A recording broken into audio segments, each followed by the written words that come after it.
Hello, and I should say welcome back to a new episode of Wrestling with Memories. I'm Fash, the $1 million fan, and here he is, Wax the Brain Hussein.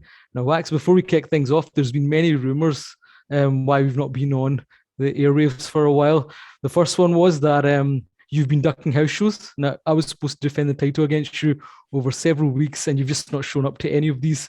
So the first report was that the World Podcasting Federation had fired you after you tried to order some human growth hormone, but customs caught it and you were let go. There was another rumor, which was, I don't know how you would look at it, but a little bit more serious, which was that you had COVID. So I think you can spill now to the audience in terms of where you've been. I know you've been ducking the challenges. I'm always going to believe that you chickened out, as you always do, but let's forget about the rumor and innuendo. What actually has been happening? Where have you been? And therefore, why has the show not been on the airwaves? Well, Fash, Wax the Brain Hussein is far too smart to be getting COVID these days. Ridiculous comment. Ridiculous comment. It was $1 million fan that hasn't paid my bills in the last few weeks, so I refused to show up. But in all seriousness, yes, I did get COVID. It wasn't too bad, but it was bad enough that the full household had it, and I had to take some time off to make sure they were all okay. But I am ready to go. We've got a busy schedule lined up for us, Fash, over the next few weeks to try and cover as much as we can and get 92 out of the way. I know we've been on. Well, that's the thing, because we promised the people, we did a poll. We were supposed to do a watch along for the 2002 Royal Rumble, Wax, but that was around about the time when things got a little bit crazy, so we couldn't. We should return to that. We did promise it, and though it's not in the timeline, I think we should, still do it at some point. To remind everyone, Wax, where were we when we last met our viewers and listeners? Well, 2 episodes ago, we covered the Ultimate Maniacs, and we covered, the coming together of Macho Man Randy Savage and the Ultimate Warrior for this formidable tag team pairing. But we also covered Saturday Night's Main Event that took place only a couple of months into these guys teaming up, and that bombshell dropped by Vince McMahon and Bobby Heenan, I think it was at the end of the show, in which Vince has a phone call or Bobby has a phone call, and it says basically that one of the Ultimate Maniacs will not be showing up thereafter. And preceding that, Wax, you then, we pushed our Scandals episode where you talked about, and I guess we both talked about the steroids issue, and the two were interlinked, as we'll learn today. So yes, one of the Ultimate Maniacs wasn't going to make it to Survivor Series. The Scandals episode links into why, but what we also left that episode with was that it wouldn't just be one of the Ultimate Maniacs. Another person on the Saturday Night's Main Event show, which we touched upon in that show, would also not be there. So let's get going. Today's episode is going to cover 2 people, 2 major names leaving the World Wrestling Federation in November 1992. And one of them, I can say it is this man right here, the Ultimate Warrior. It broke my heart, Wax, back in 1992. Surprise, he was one of them. Surprise. He was one of them, and we wouldn't see him again until 1996. And who was the other guy, Wax? It was one of my favorites, the British Bulldog. Can't believe it. The man was the Intercontinental Champion. SummerSlam 92 was his big coming out party, but a few months down the line, he is also gone. So let's kick it off, Wax. Let's discuss these 2 big departures.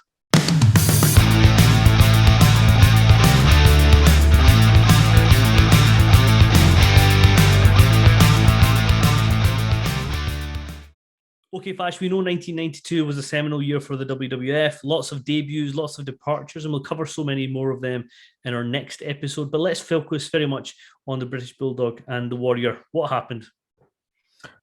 What happened indeed, Wax? So at this point, when we were kids, we didn't realize what happened. I mean, the Warrior thing was kind of announced because there'll be an episode of Primetime Wrestling, which we'll also cover in the coming weeks, where it's officially declared that it's the Ultimate Warrior who's not going to be at Survivor Series, and the Macho Man's going to need another partner. But, we were quite gobsmacked by this at the time. And what we'd also then learn, kind of watching the weekly shows, the British Bulldog completely disappeared. So at the time, there was lots of rumors, and I was looking at what your man Dave Meltzer had written at the time, and he didn't really have much to say. He kind of just said, the Ultimate Warriors left as was expected. And what he said for the British Bulldog was that, he felt he was the Hulk Hogan of Europe, and he deserved a bigger spot, and he just wasn't happy with his position, and it might be something else. So your main man didn't really know, but as time has progressed, we have learned that both of these were primarily linked to the steroid scandal. But Wax, the question is why together? As I say, what we're going to talk about is both of these guys were let go supposedly on the 9th of November 1992. So it feels at the time, we learned later that it was very much interlinked, that the man who was the Intercontinental Champion till that Saturday night's main event show and the man who's going to main event Survivor Series would both leave so abruptly. Yeah, so it's a bit weird because, obviously the WWF at the time didn't really announce the exact reason other than, both failing parts of the wellness policy. Now, a lot of people have said there was drug tests involved, failed drug tests. But the story that I have from, a couple of different sources is slightly different. So Bruce Pritchard, when in one of his episodes covered the Warrior leaving, and he says that Vince called him, told him that Warrior was fired, and that he'd implicated the Bulldog in a scheme which I'll cover shortly. And Vince said he fires both of them because he had no choice. And again, this links to our previous episode where Vince had so much pressure, the WWF had so much pressure about the steroid angle that was happening, that he felt there was no room to have both of them. Now, this is sort of confirmed by Brett, who says himself in his own book that Vince called him pretty much straight after firing the Warrior to let him know that that's what happened, and that his next step was to fire British Bulldog. And the reason for this is apparently both of these guys have been using this British company to facilitate the order of growth hormones. Easy for you to say. Exactly. And maybe I need a couple. Well, that was one of the rumors that you were on plenty of these, but carry on. Indeed. But anyway, what seems to have happened, the company that was associated with this got busted by the cops somehow. Warrior then decides to go to Vince in one of the versions that I have seen. He goes to Vince to tell him, look, this company that we used to do blah, blah, blah, has been busted, and we just want to let you know in case there's any fallback on the WWF generally or us. And at that point, Vince goes, you've left me absolutely zero option here with everything else going on. I can't have you working for me anymore. In the call to Brett, he does say something along the same lines, explains what's happened with the Bulldog, and Brett very much isn't able to plead on the Bulldog's behalf in this particular case. I don't know, Fash, is that something similar to what you've read? Yeah, I think you're on the money, because not just the names you've mentioned, but even the Warrior himself has spoken about this, and essentially it was human growth hormone. But it's interesting in terms of timelines. So, and I think even in one of the documentaries they've done on the Ultimate Warrior recently, Vince McMahon alludes to it. But what seems to be the case is that obviously the Warrior returned in 1992 WrestleMania 8. He looked different from how we remembered him, and one of the versions is that he felt in a kind of television atmosphere with the right lighting and the right imaging, he could still look like the Ultimate Warrior of old, and he was wearing the singlet. But in the initial period when he came in, he was getting these human growth hormone meds basically, and it was, as you say, a UK-based supplier, and the British Bulldog was the one that could get it. But in the account that I'm aware of from the Warriors version is that this was initially in his run. But what happened was one of these shipments got caught by customs, and basically he got the box and it was all kind of, wrapped up with their kind of tape, and there was nothing in there. So he kept that there as, and he never used it. And then he said he changed his look slightly and the lighting, etc. would help. So he wasn't using later on. But once this pressure came, he went retrospectively and told Vince that this had happened. And at that point, I just say Vince was under so much pressure that he had to take action. I guess, in the way the Warrior, one of the interviews that I've seen is essentially saying he had to kind of self-preserve himself and the WWF. But the interesting thing is with all of this that, I say Brett says that he got a call about it. But initially what's kind of positioned is that actually it's a suspension, and they're supposed to, or Warrior's supposed to return, but he is not too happy with how he's been treated, and he doesn't return, which then eventually leads to him being let go from the company. In terms of the British Bulldog, I say he's the kind of man in the middle. Obviously, when we look at his physique, he doesn't fit into this investigation as well. So maybe it's Vince McMahon thinking, I'm going to have to, basically do something here. It's going to hit me in the short term, but maybe it'll help me in terms of this overall heat that is on him. But I think, in the different accounts that you say, there's different angles to it, but very much I think everyone has agreed to that. It wasn't a failed wellness test as such. It wasn't some, holding anyone up for money. It wasn't tantrums, that storyline, because what we've heard is other things as well, and we'll get into that. It was very much this shipment that went wrong. Warrior maybe too honest. I think in one of the clips I've seen, Vince says he's too honest, and he tells Vince McMahon, and then Vince McMahon takes this drastic action, and we learn of it on November 14th. Now, the date is very important. Once again, we'll talk about why we learn about it so close to Survivor Series, and this is where the taping schedule messes things up. Yeah, well, the other funny thing is that ultimately the Bulldog loses his job because the Warrior kind of drops his name in it when he's explaining what happened. Because I think the Warrior assumed this was not going to be a big deal. Mentioned Bulldog's name, but as soon as Vince finds out, he's got no option to. But do you think, Wax? Do you think this was an excuse as well to fire the Bulldog? Because once again, look at the Bulldog's physique in 1982. Now we've in our archives detailed that on the face of it, when we were watching the British Bulldog, he was fine, but behind the scenes, he wasn't fine. And things were going on with him, the turmoil and the fact that he wasn't all there at SummerSlam 92. I think the decision to obviously take the title from the Intercontinental Championship was already made at this point. So was it in a sense that, let's look at the guys that are leaving this year, right, in terms of this whole scandals thing. So let's go and kind of order. Hulk Hogan distances himself. He's gone. Sid Justice, the whole rumor about this failed drug test. We've talked about the other angles to it as well in the archives. He's gone. Guys like Hercules, Warlord, Barbarian, Haku, the Road Warriors, the Legion of Doom, they're all gone. These kind of big guys that, you could link this era to and the whole scandal to, they're all gone. And they're kind of one of the last remnants, the Warrior and the Bulldog are gone. So in a sense, do you think, it could have been a suspension to the Bulldog as well, but it wasn't. It was an excuse as well to get rid of him, wasn't it, when you think about the heat that Vince was under? I don't know. See, with some of the names you mentioned there, the Barbarian, Warlord, these guys have no upside whatsoever, right? So get rid of them.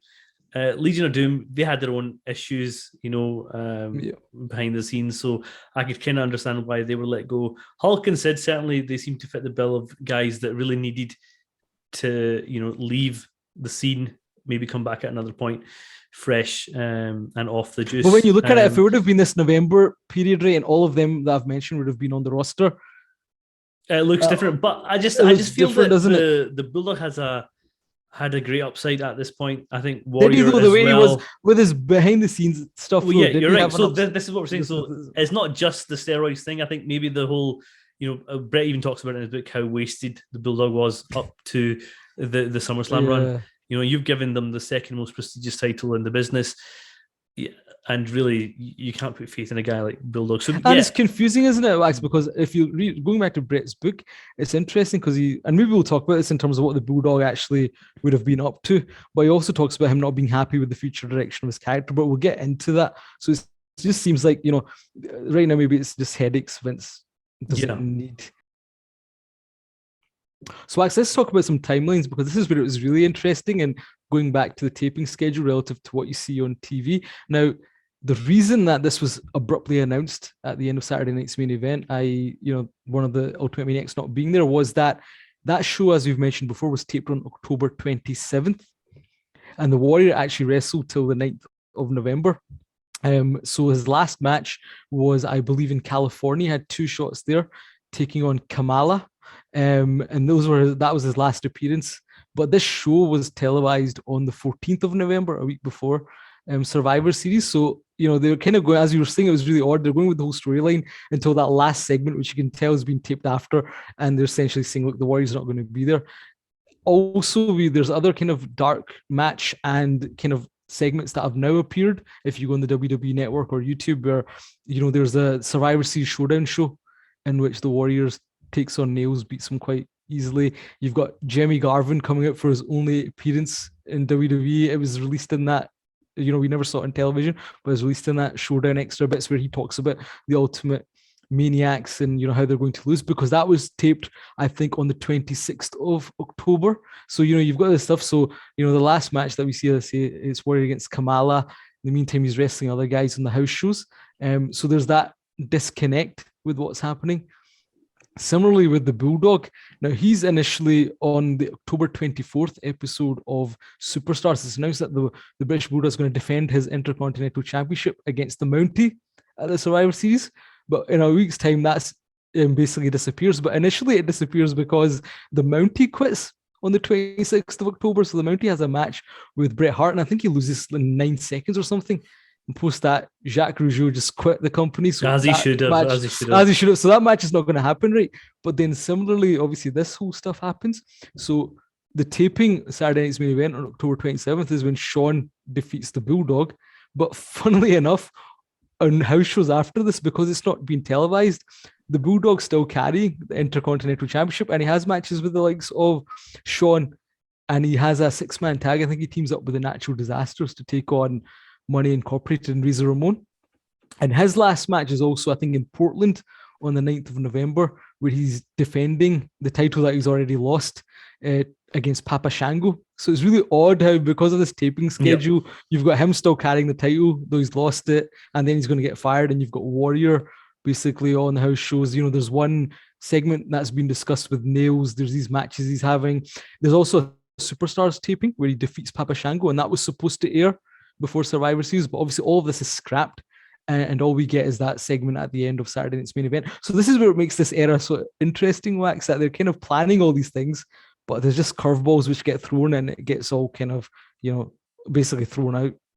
Like and I think one of the impacts of this is actually you see a lot of new talent coming in very soon, or around about the exact same time that all of this is going down, and maybe they had to bring some of that forward, or maybe they just had to, show in a different order. And we'll come to that in our next episode as to who's coming in. But yeah, I mean, these are just two absolutely massive names for me in the late 80s, early 90s of wrestling.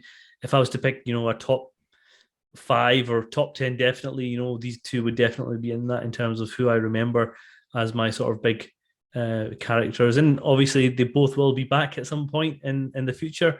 We know that from their history. But I mean, so for you, Fash, as a fan of the Warrior, defend this man who has just gone into so much bother because of his unprofessional behavior. He's let down, a worldwide audience of fans, of children, of kids, looking up to him, thinking this is the guy who's going to take over Hulk Hogan, and he never did it. But did he let them down here, Wax? Yes, he did. Honest. Come on. He was this wasn't the first time. If this was a one-off, okay. So there's a similar something. But since he returned, did he do anything wrong? Really? He basically had that feud with Papa Shango. He had a good match with the Macho Man. He was the most over guy on the roster. I think you'd agree at this point he's still the most over guy on the roster. Yep. And we've talked about the great stuff, the great fun stuff he did with the Macho Man, the Ultimate Maniacs.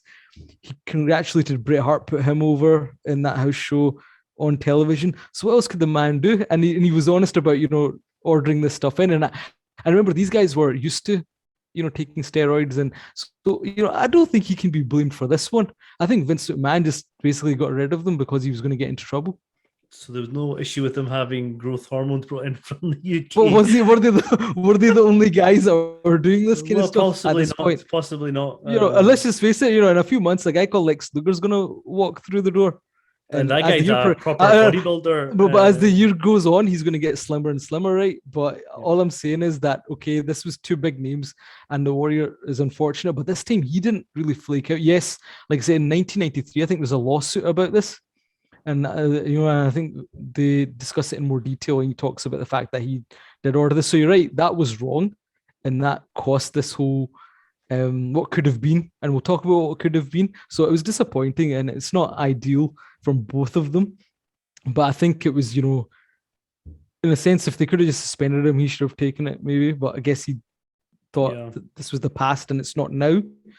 And, maybe other things were being let go. But like I say, it's disappointing because I think, the Warrior on this run, outside of, people remember the Wrestle Crap feud with Papa Shango, I still enjoy it. But I think he was, good. His matches on house shows and some of these were really quick. And that would be something that would happen again when he returned in 96. But I think overall, he brought some fun again to the company with Hulk Hogan being away. So I think, this time you've got it was more circumstances, Wax, than just the Warrior. And certainly, okay, one thing here, we're talking about the Bulldog and, backstage kind of things that we learn. There wasn't anything that really came out in terms of the Warrior. There is one rumor that we'll talk about in terms of what was happening next that supposedly he wasn't happy with, but there's been mixed messages about that as well. But I think overall, It was a shame. All I'm going to say is a big, big shame that we didn't see the main event of Survivor Series, and we didn't see more of the Ultimate Maniacs, and we didn't see the Ultimate Warrior winning the WWF title again. I think for me as a fan, when I learned he was gone, I was just gutted. But as we know, he's a complex man. He's going to return in 1996, and even that's not going to last long. And then there's going to be the WCW run, and that's going to be it. So there's going to be a bit of a gap now, Wax, until we return to the Warrior in terms of the timeline. But it's interesting. Our second episode looked at his title reign, and then we've kind of documented the feud of Jake Roberts, him going away, coming back. So what I do is I encourage everyone to go back in the archives, and we've basically went through this all in minute detail. But in terms of his story, it is going to end for now. Yeah, well, I certainly think he was such an important character in the history of wrestling, especially over this period. And I think his legacy has certainly lived on long for all of his fans.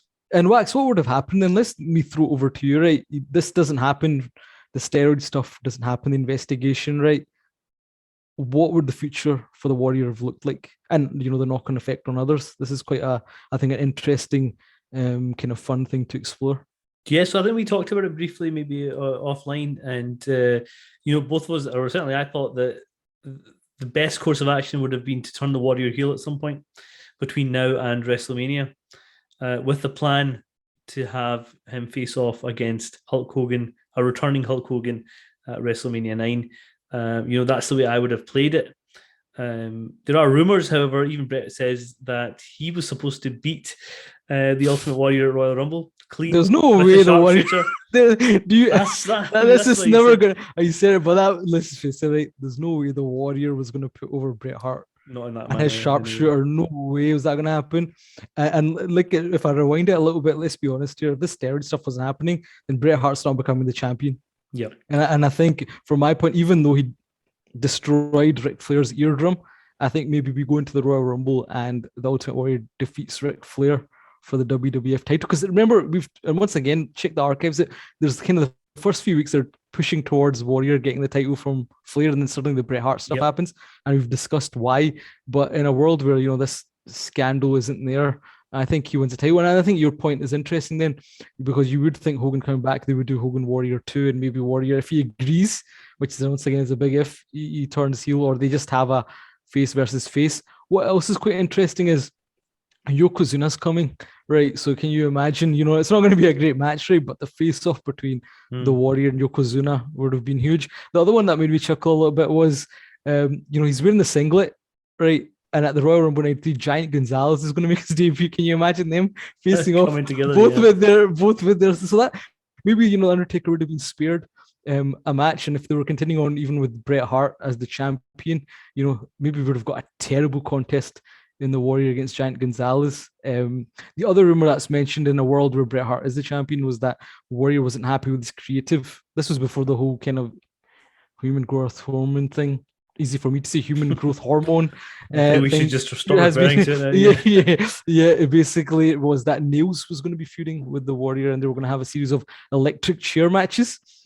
And Warrior didn't like that. Now, interestingly, in one of these tapings, Nails does call out the Ultimate Warrior.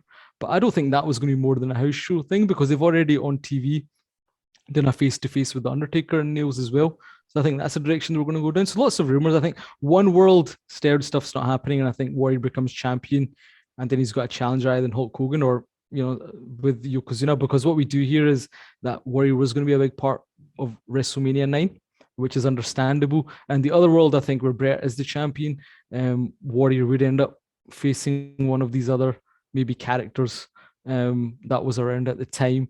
Or the Ultimate Maniacs, as we've discussed, continue and maybe get a title shot, a proper one against Money Incorporated. So there's lots of angles, and it's quite interesting when you look at the first Royal Rumble 1983 cover, which obviously comes ahead of time. They did have Razor Ramon and Bret Hart listed as the match, but Warrior was one of the images they had in the Royal Rumble. So, it would have been interesting. I think there was lots of different ways they could have gone down. And just from a character perspective, they could have done some fun stuff.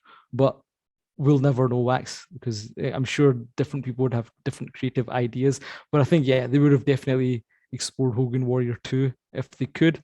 If not, I think Warrior would have been put in another kind of main event type match, but not for the title, given Bret Hart is the champion, and they would have tried that a bit longer, though we know when Hulk Hogan comes in, maybe they weren't. Maybe if you can put a title on the Warrior Hogan, you go with that, as we'll discuss in the coming months.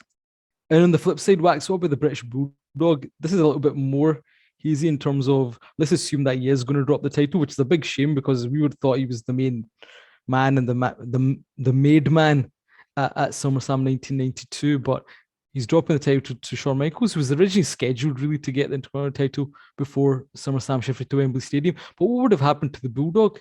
Well, I think Bulldog and Shawn Michaels could have put on a great back and forth program all the way up to WrestleMania, and finished it off somewhere there.